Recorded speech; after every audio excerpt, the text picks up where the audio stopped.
I'm happy to be here giving a talk on introduction of fuzzing. Everyone welcome. And so let's go. A little bit about me. If it will not switch. Okay. My name is Jochen. I have a master in computer science. I came from a background of backend and web development. I always had like a strong focus on quality software, like writing it, testing it, analyze it, stuff like that. It was always like my personal focus. And now I'm working at a company called Code Intelligence here from Bonn. And there I'm responsible for CLI tools. And during the talk we will see one that we are working on in our team, and that's open source. So today we're covering the following topics. In general, what is fuzzing, a short history and how you can classify the different types of fuzzers. Then what is, like I call it, modern fuzzing, like the approaches that changed a lot, how you can use fuzzing and how effective and how useful it is, and in which scenarios you can use it and what kinds of bugs and vulnerabilities you can find. And then we will not only do one live demo, what already is a bad idea for a talk, we will do 3 live demos. So if we have all the time for that. So one question first, or 2 questions. Who heard about fuzzing before?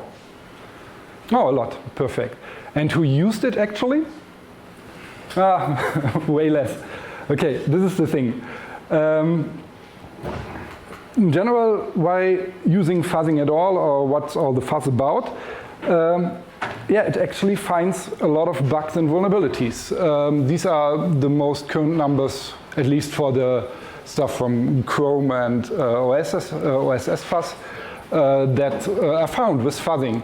And it's quite impressive numbers, and even like some of the most critical vulnerabilities can be found or were found with fuzzing. For example, short after Heartbleed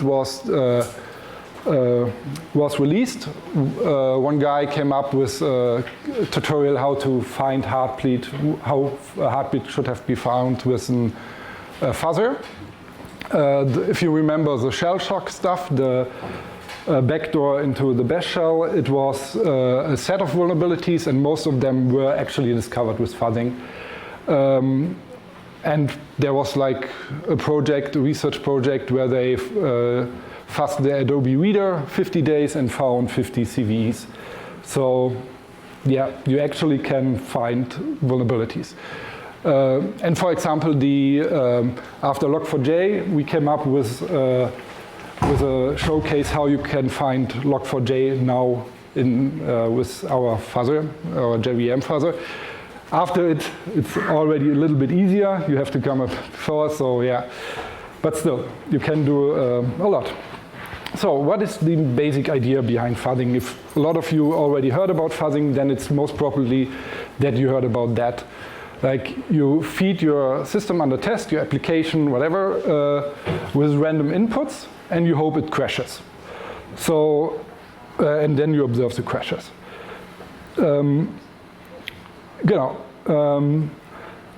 Like the predecessor from fuzzing, you can call it random testing. This is like around forever. They made like random holes in punch cards and see how the systems behave.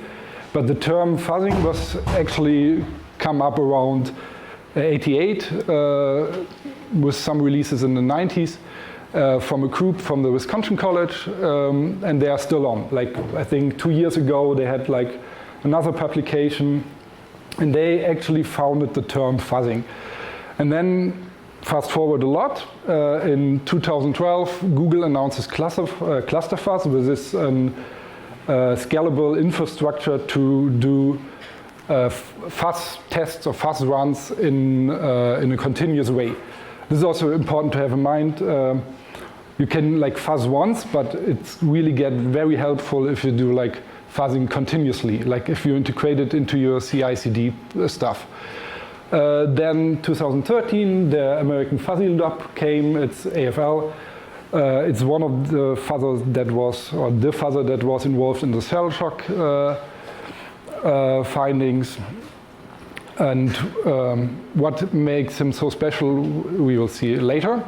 LibFuzzer is like going same direction. It became at one time, 2016, part of the LLVM CLang project, what makes it easy to use and accessible.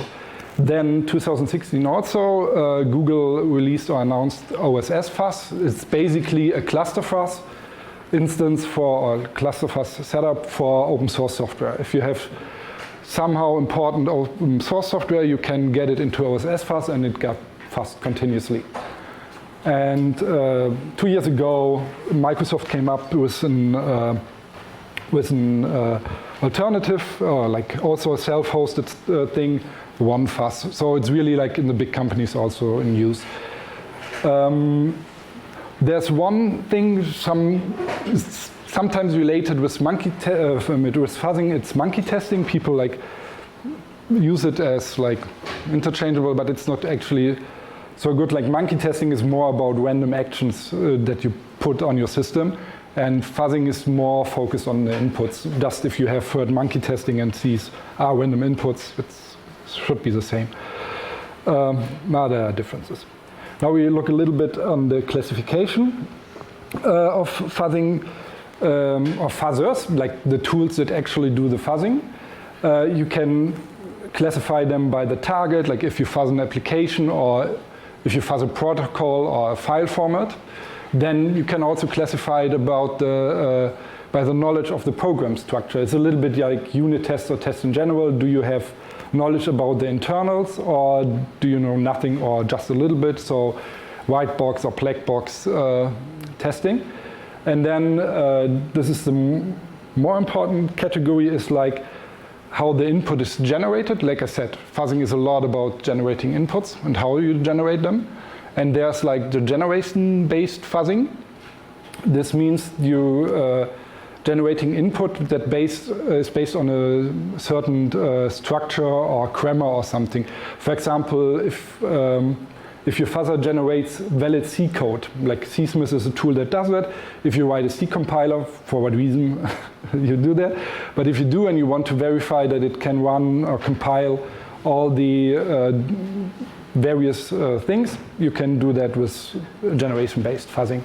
And then there's mutation-based fuzzing, where you mutate existing inputs, like flipping bits, adding stuff, removing stuff, and things like that. And then also, how much do you know about the input that the system under test is expecting? Do you know nothing? Like, then it's basically dumb fuzzing. You're hitting against the system with a lot of random inputs and hope for the best. Or you have some information about it, like you know that, like for example, expecting a JSON in a certain format. Then it's of course smart fuzzing. And the actually breakthrough, or what we collect at modern fuzzing, or what I would call modern fuzzing, is coverage-guided mutation-based fuzzing. That means that you are generating new inputs from existing ones. Like I said, you mutate them, you adjust them, and also with like genetic or evolutionary algorithms, like applying some inputs to the application, see how they perform, and then select like one of them that performs best. Performance, like what is good performance, we will see later, and stuff like that. And this is the thing, you see how the inputs behave in your application and what you can watch from the application. This is why there's coverage, for example, in the headline.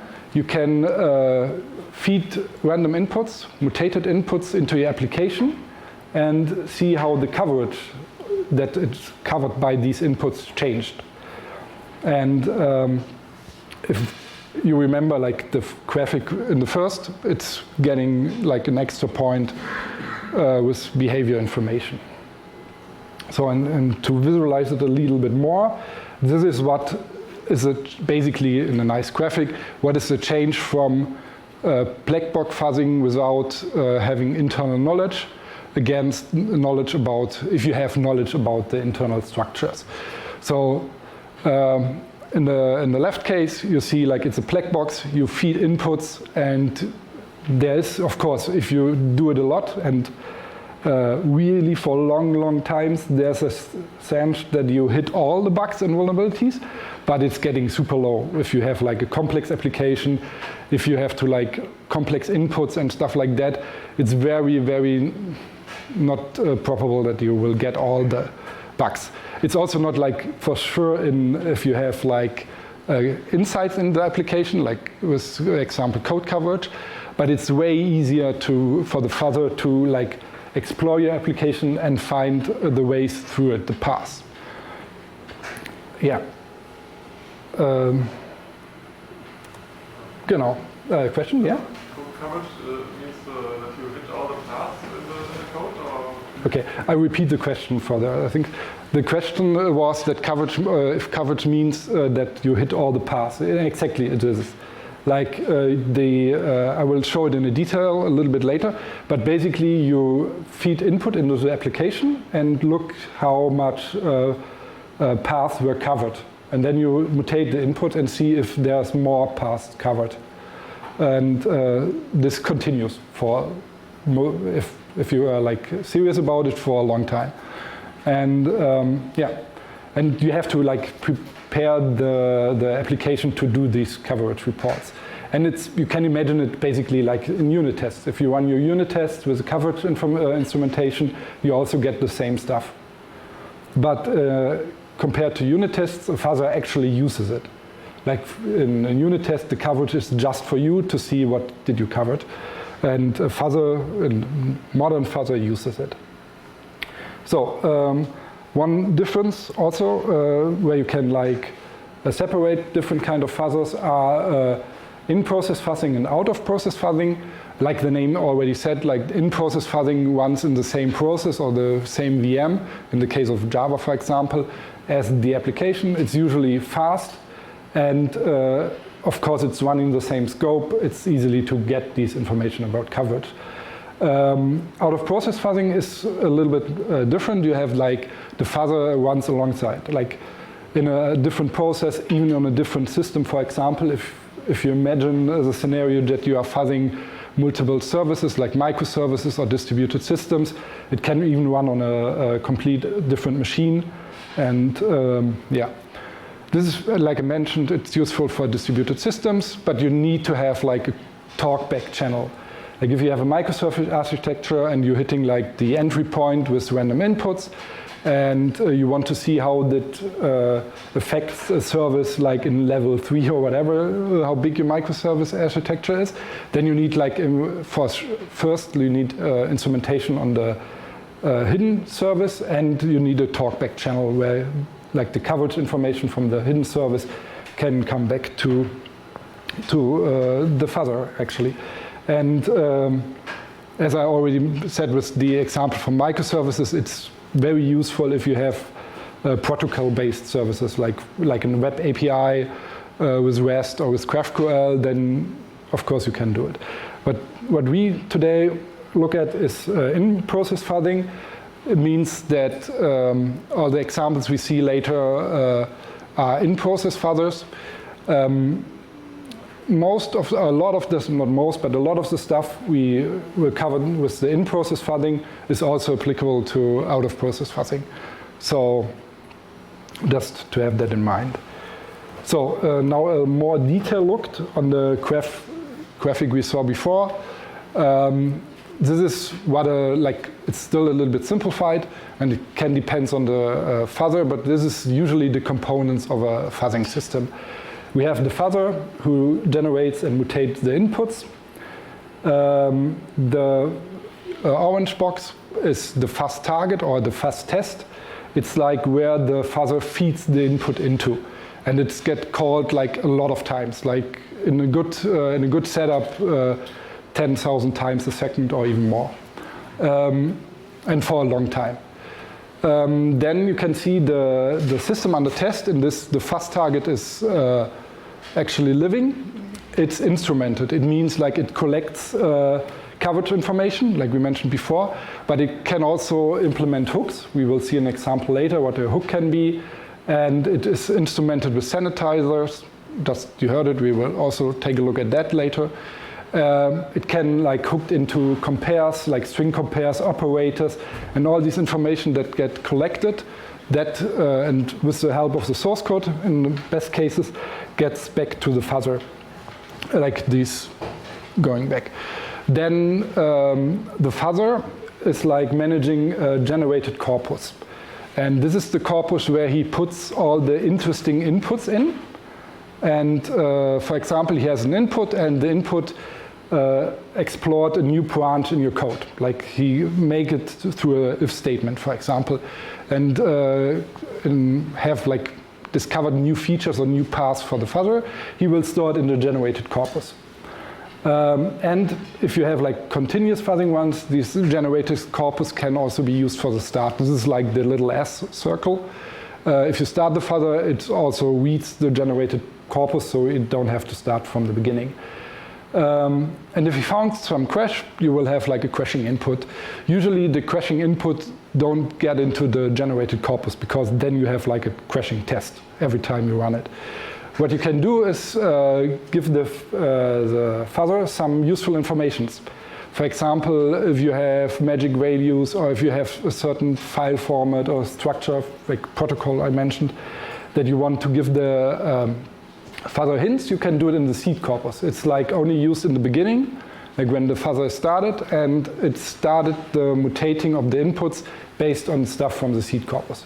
So if you have no seed corpus, it will basically start with empty bytes, also like null, nothing, and start going from there. And you can imagine it will take a while. If you have a specific JSON structure, for example, it will take a while until the fuzzer can actually come up with it, like mutating as long as he got to a JSON. That can take a while, so it might be useful if you give like a hint to your fuzzer and put an input in the seed corpus. So I mentioned sanitizers. The thing is, we are looking for crashes. You want your application to crash. If you fuzz it and it keep running and you don't notice, like it's not crashing, it's running through, you have no possibility to see what happened. And so usually this is like where we come in the C, C++ area, you instrument your application under test, your system under test with a sanitizer. And these sanitizer, you can also use them without a fuzzer. Like in general, they're a very useful thing. They will slow down your application, because I will show later. But they help actually triggering the bug or the vulnerability. So if the fuzzer finds a crash or comes to a line of code that causes a crash, then the sanitizer or the hook will actually help finding it. I give an example for the ASAN, for the address sanitizer. What it does is overrides the malloc and the free functions of C, for example. And every time you allocate a memory, it will add like a poisoned area, the red area, like in front and back, left, right, top, bottom, how you would call it. It will allocate like some poisoned area. So if you have like overflows leaving your initial assigned memory, then the address sanitizer can detect it, and then he will crash it. When in normal cases, your application can continue running. And same for if you free the memory again, it's quarantined, and then if you access it again after you freed it, it's like a free after use or use after free. He will detect it also. But for example, it comes with a slowdown. The address sanitizer, I think it's from Google, and they spend a lot of time optimizing it, but it's still like half the speed of without it, if you instrument your application with it. So it's, yeah, something you should use. Another name is, depending on the context, sanitizer is usually connected to the C, C++ area. Sometimes you see the names like bug detectors. We will come to it later when I show you the JVM Fuzzer we have. That it's not about like address or memory violation. It's most of the stuff they did. It's more about like finding bugs or finding behavior that it's not so good. So the question is what kind of bugs you can actually find. On the left we have the stuff that is covered by the sanitizer, that you can, like, this is the things you can find with a fuzzer in C++. On the left side, it's the typical overflows, global heap stack buffer overflows, use after return of free, like memory leaks also. The memory sanitizer, MSAN, it checks if you read uninitialized memory. TSAN is the thread sanitizer, looks for data races or deadlocks. And UB-SAN, like undefined behavior, looks if there's something happened that it's not defined how it should actually act in the system you are running. So null pointers, floating point conversions, overflows. And the right side is more like stuff you can find with any fuzzer. It's if there's like inputs that triggers a lot of memory usage. You can imagine like having a pass in your application that brings a loop to run for super long, or a service get unresponsive and stuff like that. Infinite loops, infinite recursion, and stuff like that. That can be, of course, observed. Like you can say you fuzzer here are times out. I expect my application to answer in this amount of time. If not, we have like a slow response or a timeout. We can also say I expect it to be, in general, responding fast. Stuff like that. You can also look for logical bugs. If you have to re-implement a parser or a protocol or something like this, and you re-implement it in another language or like in the same language but new, then you can run the same input on the two implementations and see if they behave differently. That can also be some use case. And you can do stuff with, for example, if you have a compressor or encryption, stuff like that.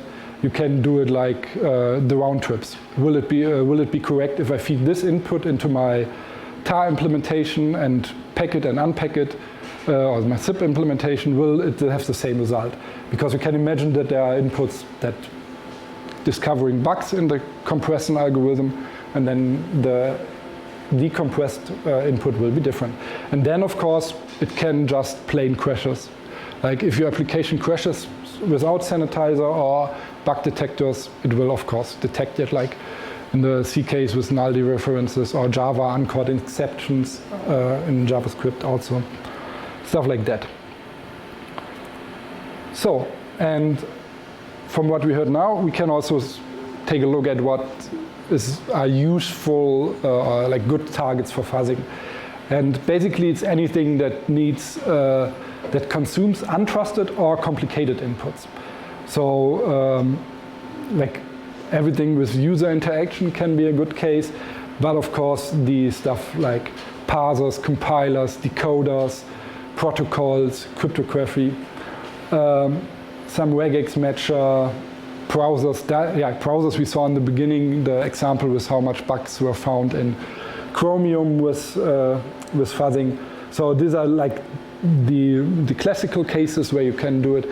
But of course, if you have a web application that takes user input and it's has like at least is a little bit complexity in it, then it can also make sense to run it with a fuzzer. Yes, there are limitations. For example, non-crashing bugs are really hard to find. If you apply an input and your application keeps running and you apply a next input, it might getting like creating state or whatever, and you don't really see it, and no one wants to go through log files generated in a fuzzing run, stuff like that. And everything without source code is way harder. Like getting coverage information without having the source code can be super painful if you don't know the input formats. You have to guess them.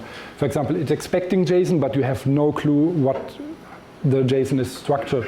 Or even worse, it's an input format that you don't know. And that makes everything way complicated.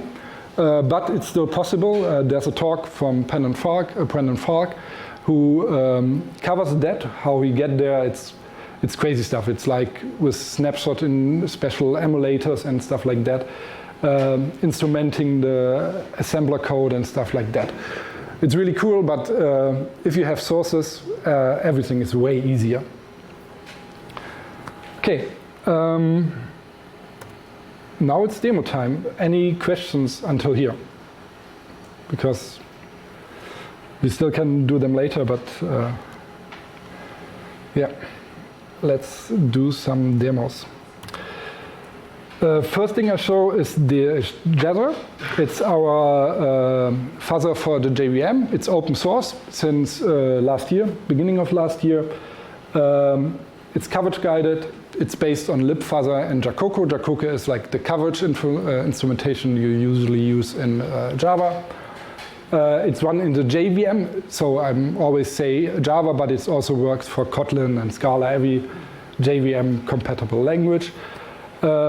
It is very fast because it's in process. 1 millionth is like if it's like an empty fuzz target on a reasonable powered machine, but it's not like it's not slow or something like that.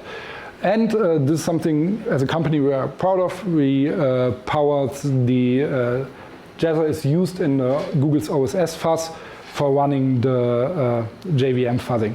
So if you have an open source Java project and you let it fuzz in OSS fuzz, most probably it will be our fuzzer.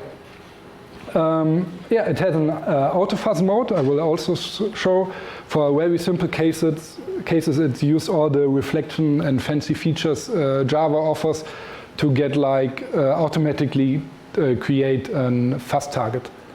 So it reads the expected input parameters and will get there. And we have a hooking framework for our own sanitizer bug detectors. For example, I think the log4j stuff is a special bug detector, or SQL injections or things like that are special bug detectors. So, yeah, this is also a good point. What is important to mention? We looked at the sanitizers from the C++ stuff, and usually you say, Java is like a memory safe language. What should happen? Like I don't have like overflows usually. There should nothing be like memory corruptions. The JVM handles it. It's memory safe. So why I'm fuzzing it? And there are things like you can fuzz for like actual bugs. Like if you have exceptions that are not catched, and you can also like, okay, here, this is a set of exceptions that are okay to throw. Everything beside that should not get thrown by my application or my library. You can check for assertions and the thing I mentioned, like the inconsistent implementations. If you have to implement something in Java, check if it's behaved correctly. Like these are more functional stuff. And of course, there are security issues in Java too. You can have infinite loops. It's very interesting if you go for like denial of service attacks or something like that. If you have an input that is how big or whatever, it can be small, can be big, but if you have an input that will put your application into an infinite loop, then it's perfect for a denial of service attack. Then you only have to throw as many inputs as it has cores or processes or servers, whatever, and they will get slowed down and will be blocked. Out of memory is still a thing if you have like limited resources to your application and there's an input that still managed to create more and more and more memory usage, then can also trigger an error, an issue also in a JVM. It's basically the same as an infinite loop, perfect for denial of service attacks. Yeah? How do you detect infinite loops in path errors from a fuzzer? Please again? How do you detect infinite loops in a fuzzer and path errors? This is with timeouts, like I mentioned before. The question was, how do you detect infinite loops within a fuzzer? If you do it, then you wait to, well, if it doesn't return soon. Yeah. You cannot wait if you do 1 million executions per second. Yeah, this is the problem. You say usually I want a fast response. I have a timeout that is, for example, 1 second or something. And then it's an indicator for an infinite loop. Then the fuzzer will cut the process. Or you can even have like slow responses. You can like have, an infinite loop is like no response, of course. Yeah, if you wait a second, then you have one execution per second, not 1 million. Yeah, you should, this too. Like, you have to take a look how fast is your fuzzer running. And if if it slows down or stops at some point, then it's a good indicator also. Like, then if you have a bug detector or something, then it can throw a crash after, like a timeout error or something like that. But if you run it and you see like your execution time is super low, then it's really like a problem. Then, yeah, there are other reasons. We will come also later what you should avoid when writing a fuzz target. That also slows it down. Like 1 execution per second it might be okay if you're fuzzing a web service with God knows how much stuff behind it, and nothing is mocked and it writes into databases and doing stuff. But usually if you have in-process fuzzers, that is something you should avoid. Okay, like this, but it can also detect remote code execution with the right bug detectors, like the nowadays log4j stuff was an example. You can still have like path URLs leaving like the paths you defined, something like that can be detected. And also injections, like we all know from SQL or other script languages. Okay, now we take a look. I hope everything is working. Here we are. I will move a little bit. One moment, please. So the first example we will take a look at is, everything is readable or bigger? I can do it a little better.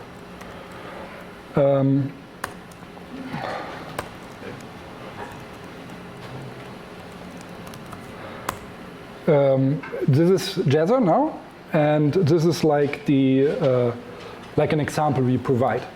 And it's exactly what, like it's a typical scenario. We have like an image parser, and it takes the input and see what happened.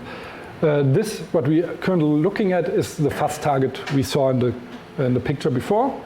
So a fuzz target has to have a certain name to be detected, and then it just takes bytes.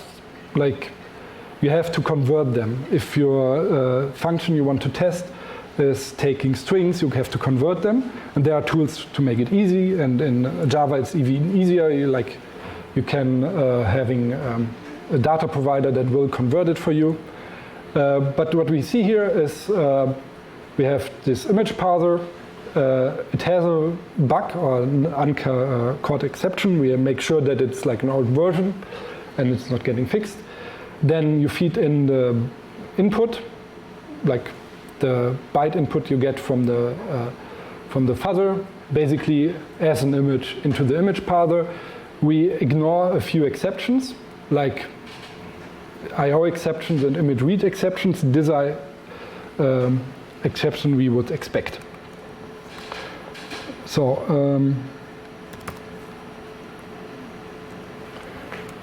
then we just started. We're using Bazel, but as a build system for the repository. I'm doing it directly in the open source repository, but you can download the releases, and then you have binaries or jars to work with. You don't have to use Bazel or something like this, but to run the examples, it's pretty useful because it makes sure that everything is like the dependency we are fuzzing is in the right version and everything. So we can start now.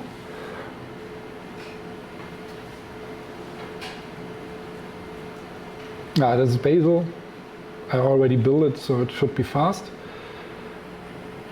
Now everything is instrumented. Like you see, the hooks were set and the libraries were set up, and now it's already crashed. It looks a little bit confusing. It's a lot of output while stack traces, but what you can see here, it was super quick. This is all the fuzzer output. You can see, for example, this is a typical lib fuzzer output. You can see how many executions were done. I think there were actually, here are more numbers. like we are like 160,000 per second. You can see how big the corpus is, the generated corpus. It has 97 entries. How many features or coverage were detected, and this will increase. And you can see what the fuzzer actually did, like erased bytes, shuffled bytes, insert a new byte, and stuff like that. And then he found a Java exception. And it's a negative array size exception. That can be a bug, that can be a security issue, we don't know at this point, but it's an exception we didn't expect. Then you see the crashing inputs it's generated. It's user encoded, but here, like, it's not really readable, but this is the thing, you couldn't open a JPEG and read it. So this is the input that crashed it. It gets saved at one position, and if you work further with it, like debugging your application, you can do it with this input. It's also possible to create a reproducer, a replayer. It's like a single piece that contains only the code needed to run it and the crashing input, and it's easily to debug then. Yeah, this is basically it for this. Then we also have an example with an hook. So what's here missing is like the function we're testing. All the code we have is in the fuzz target. This is like for example cases, like this is what we're looking for, and this is the error we trigger. And the fuzzer should now come up with some magic string, and this is, you see there's a random part in it.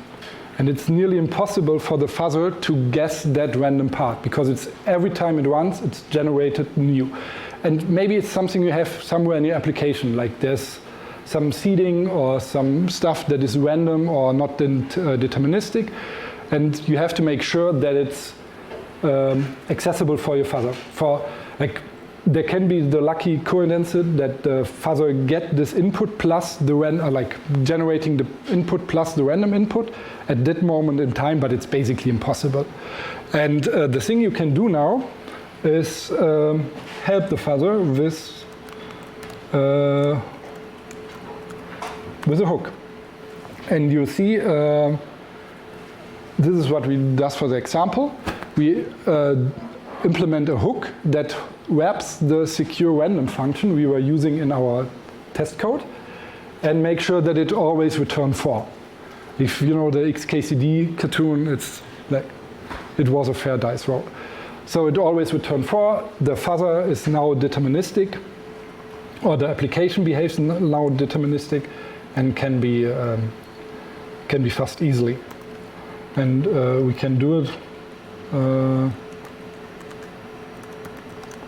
What is it? It's the example fuzzer. Some setup again, and then immediately, like super fast, it came up with the input, and of course at the end there was a 4 here. And there was magic string and stuff. This is actually the string, like magic string 4, and this was what we are were looking for in our code, in the test code. You see, it's like really example that goes super fast. Usually you have to wait a little bit longer. Maybe not if it's the first time you fuzz your application, and there are some obviously mistakes, but then usually you have to wait a little bit. This is why I mentioned it's best done in continuous integration scenario. And then the last thing I want to show for Jazzer is the Autofuzz feature.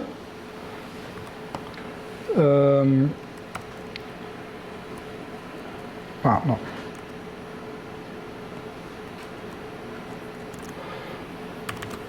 Here we have it, prepared.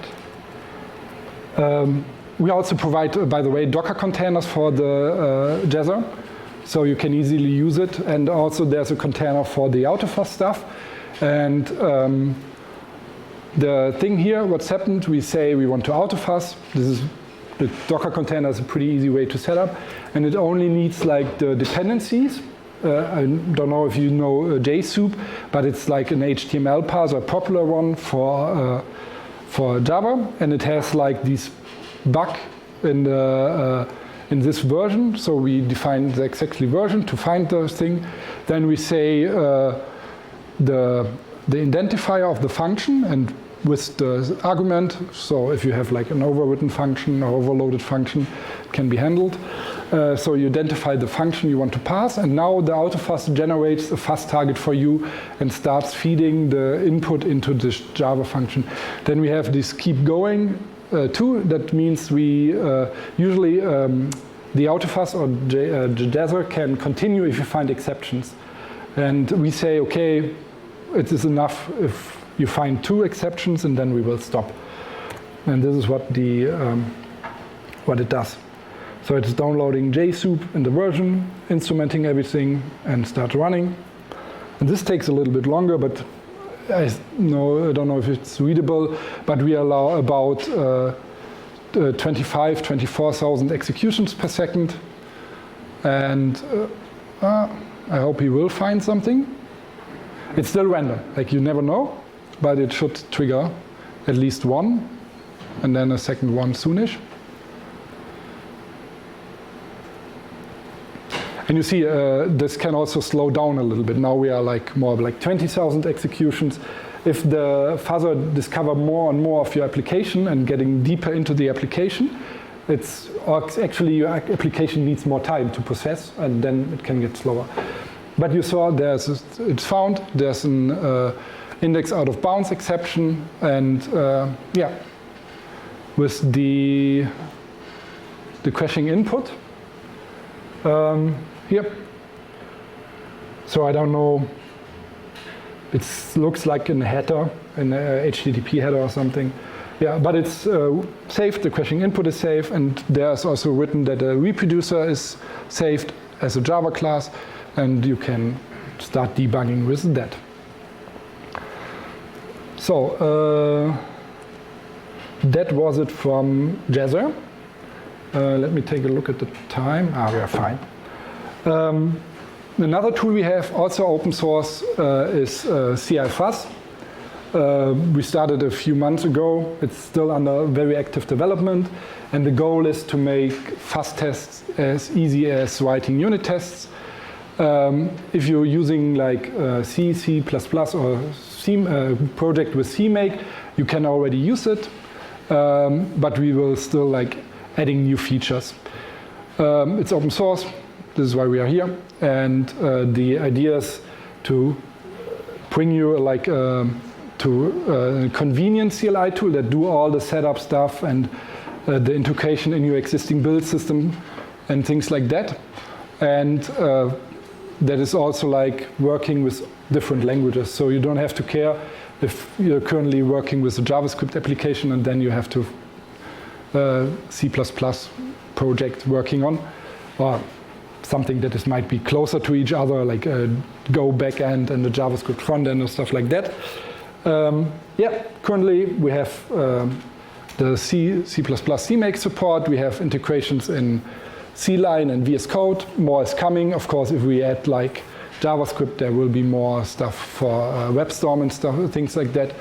We have coverage reporting. I will show you also that you can actually see and what your fuzz test actually covered. Then we have sandboxing for Linux only by now with minijail. You can imagine if you're running it on your own machine, it can be dangerous if the fuzzer triggers some file deletion and does it on / or root or whatever. You want to avoid that, and so we have sandboxing in that. We have an easy way to regression testing. That is like basically the reproducer idea I said before. If you have a finding, you don't want to run a fuzzer again. You want to run the finding, like the crashing input, with the code and debug it. Like go through the code and see where's the thing, and we have an easy way to offer that. And the findings in general have, like you saw, it's like super wide binary byte output, and we give them nice names and you can handle them easily. And then we will have Java and Jazz, Jazz support, of course. Then the next thing I will also show later is if we have time, is our new JavaScript Fuzzer that will be going to be open source next week. That will also be included in the CIFuzz tool. We have like these out-of-box debugging we want to have, like that you easily can start a debugger on your finding, and then the SaaS connection stuff. I have to mention it. The thing is, this all is open source and it will stay open source, and we are super happy if someone uses it and want to participate. We engage everyone to do that. But we also have a part, the company has a part where we offer something that has to be paid for it, and this is our SaaS solution. If you're working in a big team, and want to set up continuous integration on your project, our SaaS solution can offer it. It has like sharing findings easily between your team members, triaging the findings, saying this is critical, this is non-critical, stuff like that, and also offering workers and runners where you can actually run the fuzz test if you don't want your infrastructure to be handling that. So let's take a look at CIFuzz.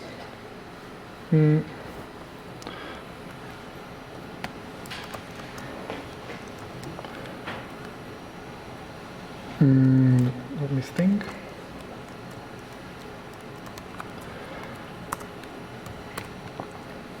For this case, we have like a rather simple project.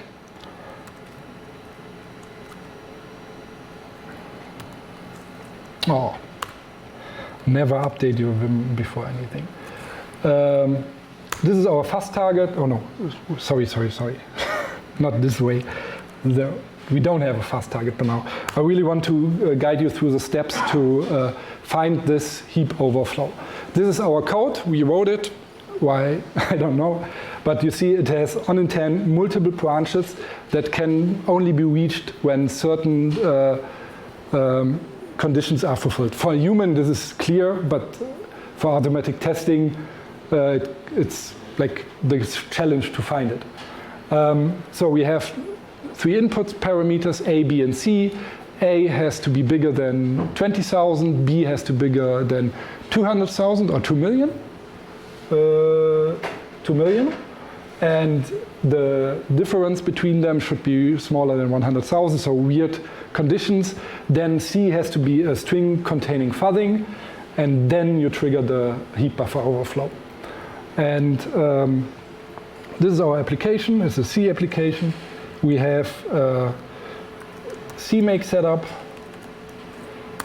that is basically only adding this application, like the code we had, to a main application and let it run, so nothing more.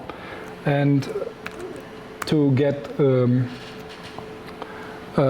now we start really from the beginning. And first you have to install.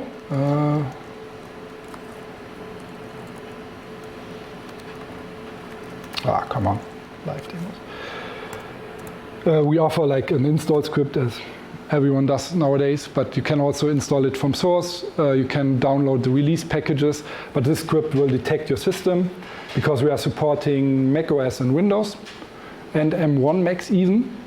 And it will find the right version and install it. Perfect. So I already did the thing that it mentioned there to add it to my path. So we have the current version. And let me scroll down here. The next thing is to do is you have to initialize the project. Oops.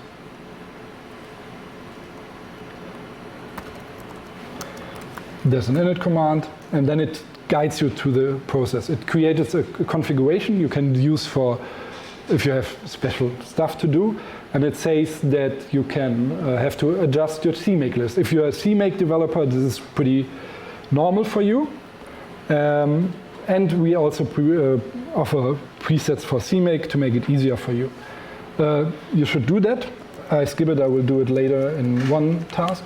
But then the next thing is to do is create a fuzz target. And we offer like a shortcut to that. So we say, yeah, it's a C++ project. And then it says, okay, we generated these my fuzz test 1 CPP as a stub for you. And you have to adjust your CMake file again. And we can now take a look at it. So this is the one that was generated. It contains the basic stub. If you have to do some pre-setup, you can do it here. There's also more links, more tutorials. But we ignore this. We will first do the things that we were told to do, like in our CMake stuff, activating our fuzz test. And I prepared one, and we can take a look at it. And yeah, ignore the warnings. It's because my Vim is crazy today. And this is the tool I mentioned. Like the fuzz data provider helps you to get out of the byte array. Like we get an array with a size into our fuzz target, and it helps you to get 2 integers and 1 string, and then feed it into the function we saw before. And that's basically it. So now we can start the fuzz test here with the name just like this.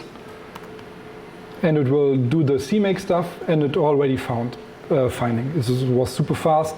And you see the string also contains here the fuzzing stuff, and the binary stuff will be the magic values we need. Then it creates a finding, like admiring McClintock, and you can like watch it again, see what the stack trace was. By the way, here's also stack trace, and all the fuzzer output and things like that. Here you see the finding, it's a heap buffer overflow. This will also get way nicer later. We are working on that. And here you see that was found by the address sanitizer. And if you remember, if you can see it, it's like these poisoned areas of memory, and it gives you information what happened. And if you really have a very specific debug need, it can help you. And then it says, like here, we have the finding. You can find it here, and ready to go. The next thing you can do is getting a coverage report. What did you enable the address sanitizer? The address sanitizer. This is something our CMake integration does. The question was how we enabled the address sanitizer. And how does it decide what sanitizer to enable? Because like 4 or 5 of them. We have we always do it per default with the address sanitizer and the undefined behavior sanitizer, and there are parameters where you can adjust it, I think. Okay. Here maybe, or in the configuration. Yeah, it can be here, I think. Engine args or fuzz test arguments. I'm not sure, but there should be a possibility. By now we decided on the base of it happens in our CMake integration. So coverage was the stuff you wanted to see. So it's building again. It's open an HTML report, seeing which lines were covered and how many hits there were. And we basically found it in 28 fuzzing runs, where like inputs. It's pretty fast, fast found. And you see like the first 28 runs were stopped at the first if statement. Then after like the difference, 9, 11, after 11 runs it may get through, then it needs another while to get through this, and so on and so on. And the last run that actually triggered the heap overflow was here, and we covered it once. And we also have, if you like it, like an output here on the console. You can export it to LCAF and use it for the tool you like, and having nice formatting in HTML, whatever. It's there. And yeah. We're running out of time. So I skipped the part where I would show you how the replayer works, but it's documented on our GitHub repo. it's easy to like run the same thing without fuzzing and applying the crashing input to the code, to the fuzz test, basically. I think it's mentioned also here, like how to do it. So the last thing I want to show is our JavaScript Fuzzer. And I will skip a few examples. Another question about Use Fuzzing. So does it actually look and try to understand the code, or just tries and see what branches it can trigger? Because if you just randomly try input and try to get down through the branch, you cannot get through the word fuzzing in 10 tries. There's no way you can get the word fuzzing in 10 tries. It has like 8 letters. So does it analyze the code to see what? Depends. Of course, it can guess long inputs because it's generated more and more bytes. But it gets through the word fuzzing in 10 tries. It gets through the A minus B condition in like 10 tries. You cannot do it that fast unless you actually try to understand the code. There are comparisons. This is the other thing. The one thing is coverage, and the other thing is hooking into string comparisons or operators and see like if there is some comparison against a static parameter. And you can also do, like you can teach the fuzzer, or like with a hook, you can teach him, if here's a string compare, take the value it's getting compared to. If it's not a variable, it's a constant, try this one. And this is how it does the magic. Okay, I will skip a few examples, but just short. It's a in-process, coverage-guided fuzzer for JavaScript. We will release it open source next week. And I show you the maze. So basically, this is also like all-included fuzz target, no external libraries. But you can do the same, like you can include an image parser, run the input there. But the idea is that the fuzzer find a way through these maze by trying different inputs. And then we have like control commands, left, back, right, top and stuff like this, up, down, and giving like some state informations. So making sure that the fuzzer knows what is a wall and everything. And for everyone who knows JavaScript and NPM stuff, it will be one package. Currently it's built from the source because it's not released, but later you can do it as NPM install, and then you get the fuzzer and everything should run fine. So we will slow that down a little bit to actually see what's happening. So this is, I run the maze example, pipe all the ugly lib fuzzer output you saw against stuff null, and I will slow down my CPU for that. And then you see how the fuzzer gets through the maze. Yeah, and then he found the exception that at the end waits, and yeah, that is it. The funny thing, it's random. It's if we run it again, like for now he didn't discover the area in the top, in the middle top. If we run it again, it might be that he found it. Yeah, now he had it and getting out of it. Okay, so yeah, this is like I said, next week. Some hints. If you start fuzzing, try to optimize for coverage, like give helpful hints to your fuzzer.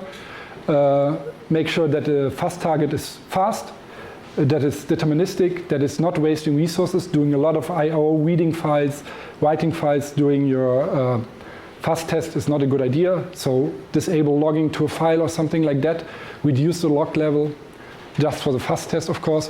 It's both applicable for your application you test and the fuzz test.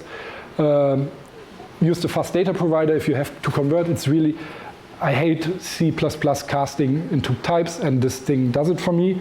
Then there are a few links.